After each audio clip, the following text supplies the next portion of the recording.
Una isla rodeada de mitología, historia e investigación, que siempre ha dado motivos para hablar y quizás la hace uno de los misterios más ampliamente discutidos por la sociedad. La Atlantis ha vuelto al radar tras recientes descubrimientos que podrían confirmar su existencia.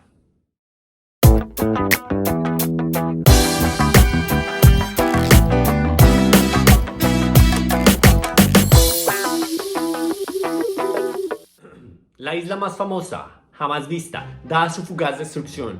Aquella cuya existencia se hundió tras un gran cataclismo, que hoy es fuente tanto de noticias de historia, de tipo científico, filosófico e investigativo, hasta otras de tipo conspiranoico, de misterio o tal vez de origen literario, como la fantasía o el entretenimiento. Hola una vez más, mi nombre es Daniel Redijara y hoy hablaremos sobre la Atlántida.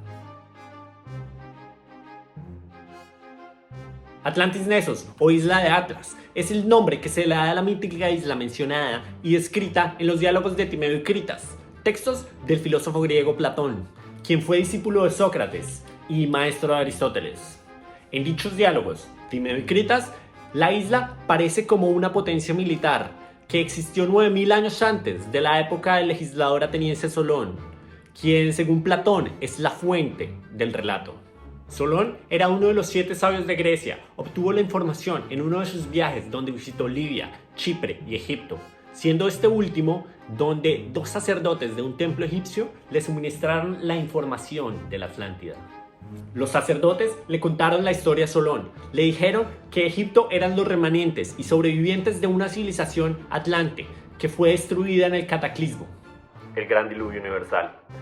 Estos comentaron también que Atenas era mucho más antigua de lo que el pueblo ateniense creía y que ésta alguna vez estuvo en guerra contra el Imperio Atlante. Según le dijeron, la ciudad fue creada por Poseidón, quien se enamoró de Clito, una joven que vivía en una montaña en el centro de la isla, a la cual rodeó con 3 anillos de mar, a modo de fosos concéntricos, y que de forma progresiva aumentaban el diámetro y la anchura, junto con contrapartes de tierra. Poseidón y Clito tuvieron 5 pares de gemelos varones. Atlas, el mayor, fue el heredero de la zona central y fue nombrado rey. A su hermano gemelo, Gadiro, se le entregó el control de la parte oriental del territorio y la región de Godeiras, o como se conoce hoy en día, Bahía Cáliz.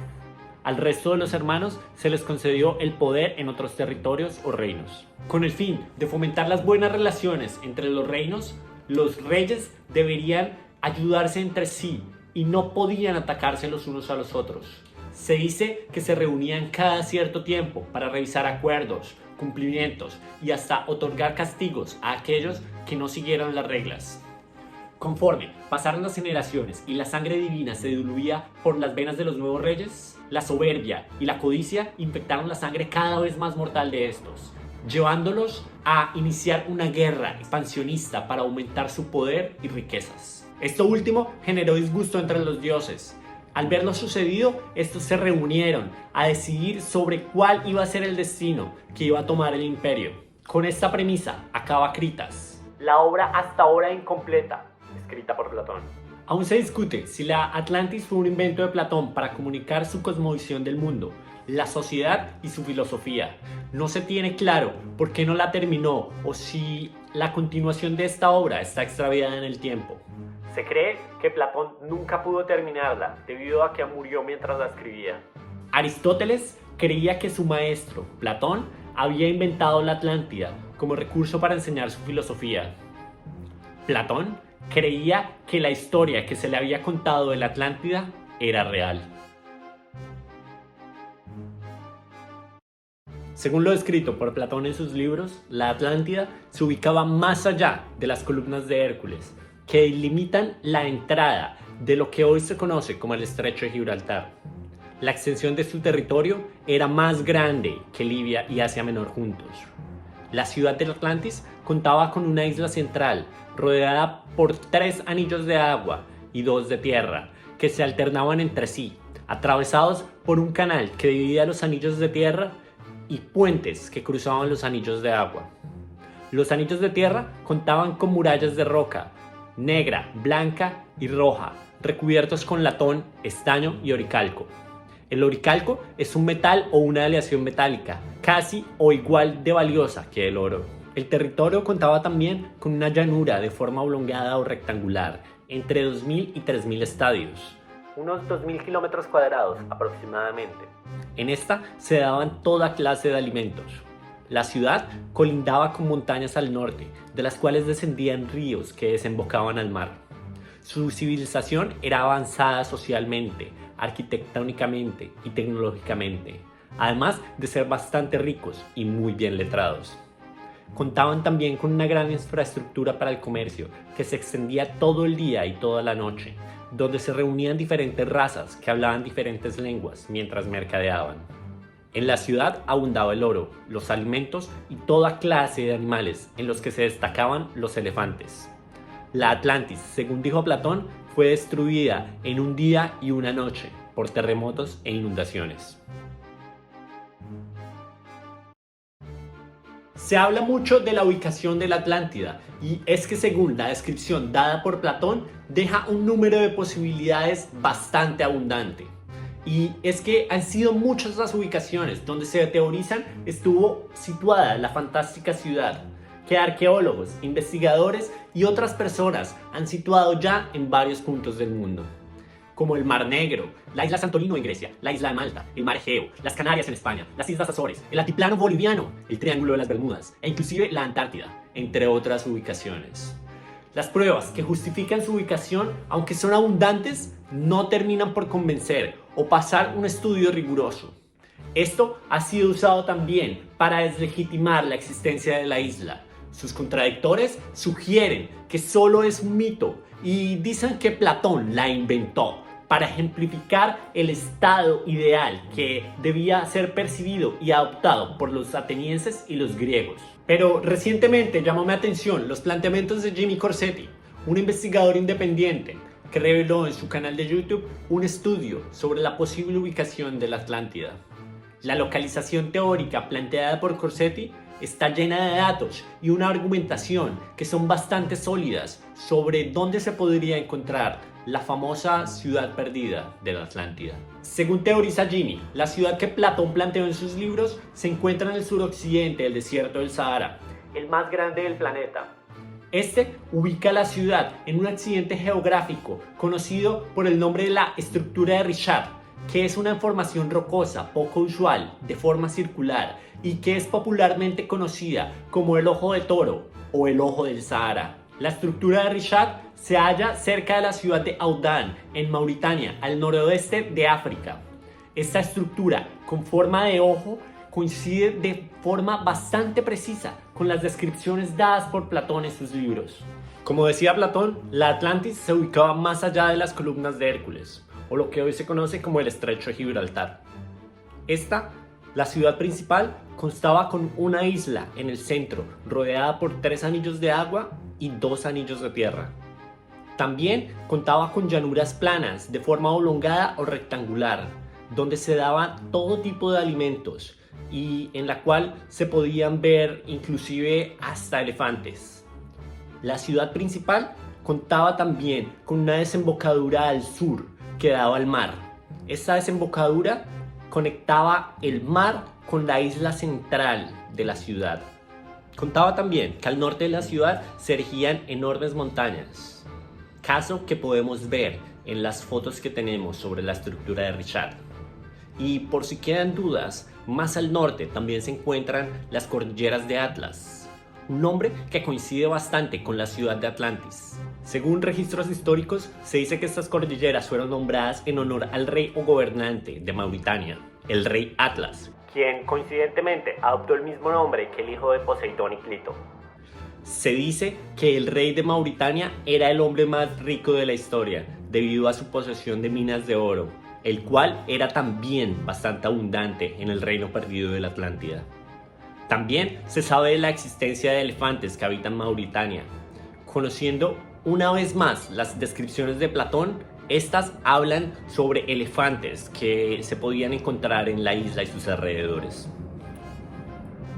No sé ustedes, pero personalmente a mí me parece mucho más factible encontrar elefantes en este tipo de territorio y no en una isla en medio del océano. Además, es muy conocido que en Mauritania habitan los elefantes y también en la zona alrededor de la estructura de Richat se han encontrado pinturas rupestres que contienen estos animales dentro de sus dibujos. Un dato no menor es que la palabra griega con la que Platón usó para describir la Atlántida fue Atlantis Nessos, o traducida como Isla de Atlas. Pero la palabra Nessos tiene 5 tipos de usos descriptivos diferentes. El principal es isla, pero puede ser también una península, un promontorio, una costa o cualquier zona de tierra rodeada por agua. Y es que técnicamente la Atlántida es una isla rodeada por 3 anillos de agua y 2 de roca.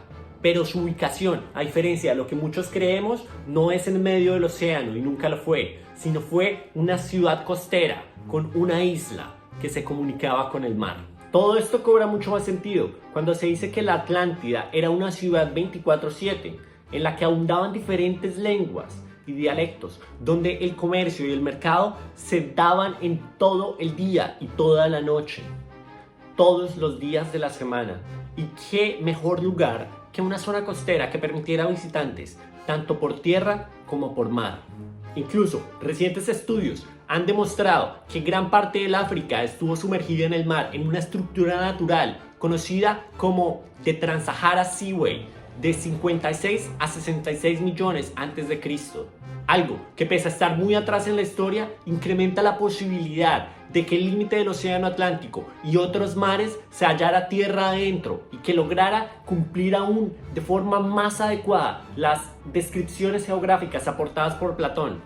Además, esta es indicio suficiente para probar que han existido este tipo de cambios en la geografía de la zona, ya que según las descripciones de Platón, la Atlántida, entre terremotos e inundaciones, fue arrasada en el transcurso de un día y de una noche.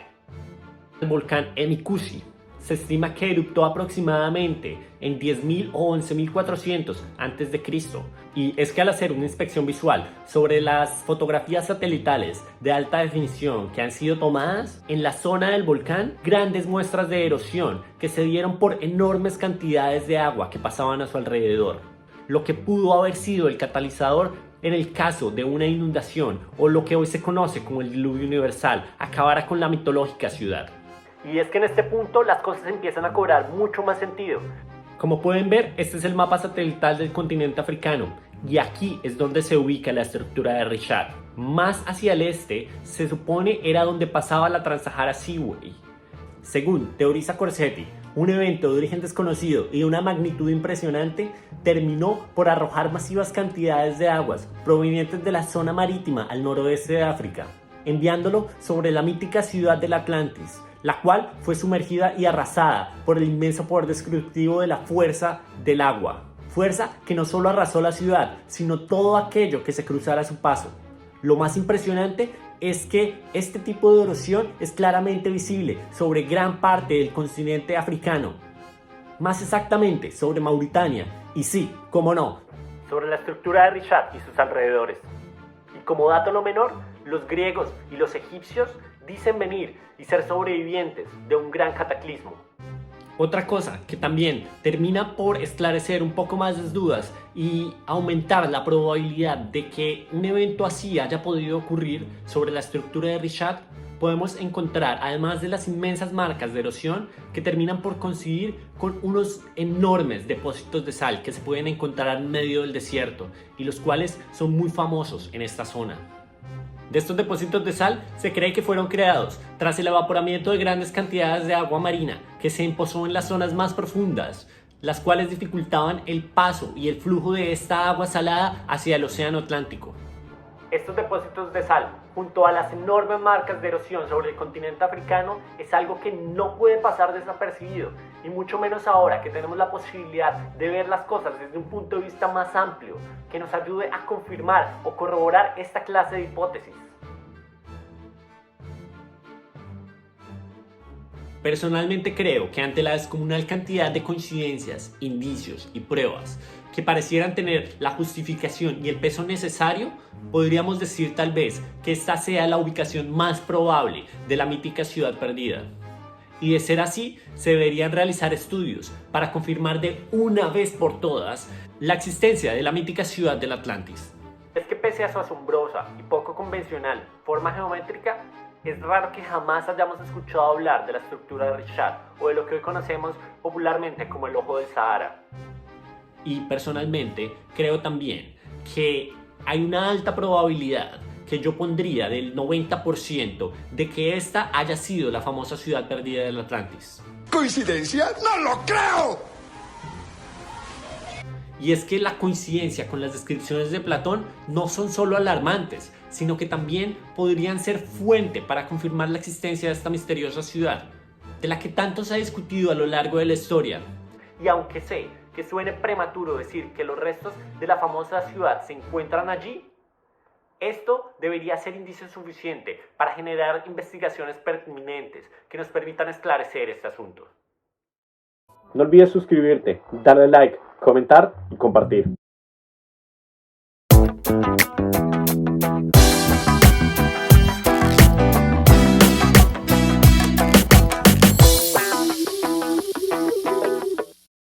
Jimmy Corsetti, la persona por la cual me enteré acerca de la estructura de Richat o el Ojo del Sahara, ha dado declaraciones públicas que él se basó en un pequeño documental perdido en el tiempo acerca de la ciudad perdida del Atlantis para basarse como fuente de información en toda la investigación que tuvo al respecto sobre esta ciudad y su posible ubicación.